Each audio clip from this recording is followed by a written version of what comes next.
दोस्तों श्री राजा दशरथ कैकेयी को इतना क्यों चाहते थे और श्री कैकेयी जी में ऐसे कौन से रहस्य थे कि श्री दशरथ जी ने उनको 2 वरदान मांगने के लिए समय दिया था और कभी भी वो मांग सकती थी। दोस्तों ऐसी रोचक जानकारी के लिए आप मेजर टिप्स एकदम चैनल सब्सक्राइब कर सकते हैं, वीडियो को शेयर कर सकते हैं। दोस्तों ये तो सभी लोग जानते हैं कि श्री दशरथ जी ने कैकेयी को 2 वरदान दिए थे। पहला श्री राम को 14 वर्ष का वनवास और भरत को राजगद्दी। लेकिन दोस्तों ये वरदान उन्होंने कैकेयी को दिए क्यों थे, उसका क्या कारण था, ये बहुत कम लोग जानते हैं। दोस्तों आइए जानते हैं दशरथ जी के बारे में। जब श्री दशरथ जी का विवाह श्री कौशल्या जी से हुआ और उनको कोई पुत्र की प्राप्ति नहीं हुई, उसके बहुत दिन बाद श्री दशरथ जी कश्मीर की तरफ जो राज्य था वहाँ की जो सुंदरी राजकुमारी थी कैकेयी जी, उनके बारे में सुना और उनको देखा तो श्री दशरथ जी उनको देखते रह गए और श्री दशरथ जी को वो बहुत अच्छी लगी। अब श्री दशरथ जी उनसे विवाह करना चाहते थे, लेकिन कैकेयी के पिता ये नहीं चाहते थे कि उनका विवाह इससे हो, क्योंकि श्री दशरथ जी पहले से शादीशुदा थे।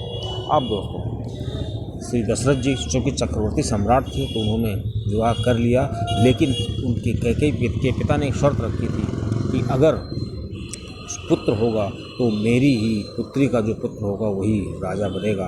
चूँकि कौशल्या जी का तो कोई पुत्र था नहीं, तो श्री दशरथ जी को लगा कि ठीक है, तो कैकेयी का जो पुत्र होगा वही बनेगा।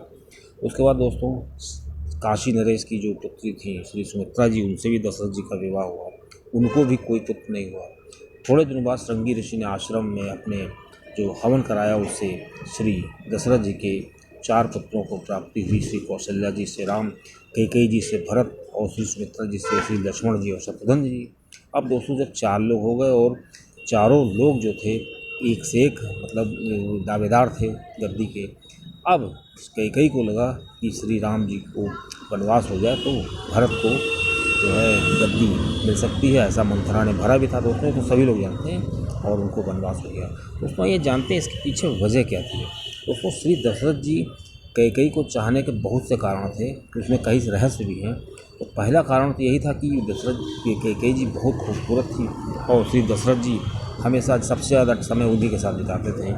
और दोस्तों दूसरा कारण ये था कि जो कैकेयी जी थी वो युद्ध कला में बहुत ही निपुण थी और दोस्तों अक्सर कहा जाता है श्री दशरथ जी के साथ ये युद्ध मैदान में भी जाया करती थी और एक अच्छी सारथी भी थी और इनको घुड़सवारी भी आती थी।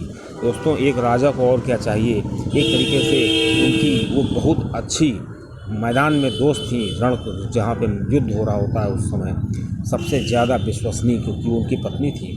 दोस्तों कहा जाता है एक बहुत बड़ा राक्षस था समरासुर, वो इतना ज़्यादा बली था कि श्री दशरथ जी को भी उसने चुनौती दे दी।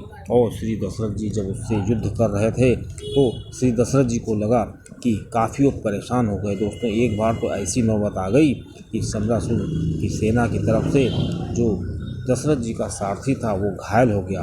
अब दशरथ जी कुछ परेशान हो गए, चूँकि साथ में कैकेयी जी भी थी।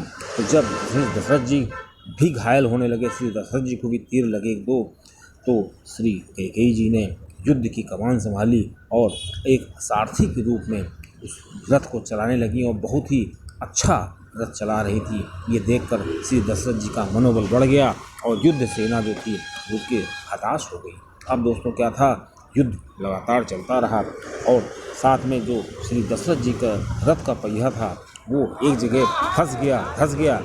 तो कैकेयी जी परेशान हो गई, लेकिन उन्होंने हार नहीं मानी और वो रथ से उतरी और उन्होंने रथ का पहिया निकाला और रथ का पहिया निकालने के बाद बहुत ही रण कौशल से युद्ध किया। यहाँ तक कि समरासुर की सेना बहुत ही ज़्यादा परेशान हो गई, उसको लगा कि यहाँ से भाग जाना ही उचित है। दोस्तों इस प्रकार समरासुर की सेना भाग गई वहाँ से। इस प्रकार श्री दशरथ जी की उन्होंने जान बचाई। श्री दशरथ जी ने उनसे कहा कि आपने मेरी आज जान बचाई है। तो श्री कैकेयी जी ने कहा ये तो हर पत्नी का धर्म होता है, इसमें मैंने कोई बहुत बड़ा काम नहीं किया है। श्री दशरथ जी ने कहा ठीक है ये पत्नी का धर्म होता है, लेकिन तुमने जो मेरी जान बचाई है उसके एवरेज में मैं तुम्हें 2 वर देना चाहता हूँ, तुम मुझसे कुछ भी मांग लो। तो श्री कैकेयी जी ने सोचा श्री दशरथ जी हमको इतना चाहते हैं, अब इनसे क्या मांगे, मुझे तो सब चीज़ उन्होंने दे ही रखी है। तो श्री कैकेयी जी ने सोचा चलो ठीक है भविष्य में मांग लेंगे। अब श्री कैकेयी जी ने उस वर को पेंडिंग में डाल दिया कि मुझे जब ज़रूरत होगी तो मैं मांग लूँगी। और श्री दशरथ जी भी निश्चिंत हो गए।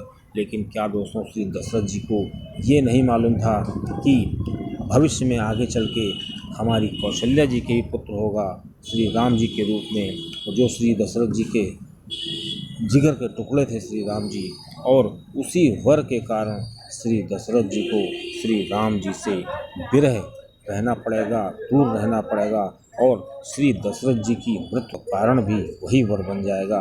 और किसको मालूम था कि जो कैकेयी अभी तक उन्होंने उस वर को मांगने के लिए बिल्कुल पेंडिंग में डाल दिया था कि कभी मांग लेंगे, और वो उसी समय मांगेंगे जब श्री दशरथ जी की मृत्यु तक का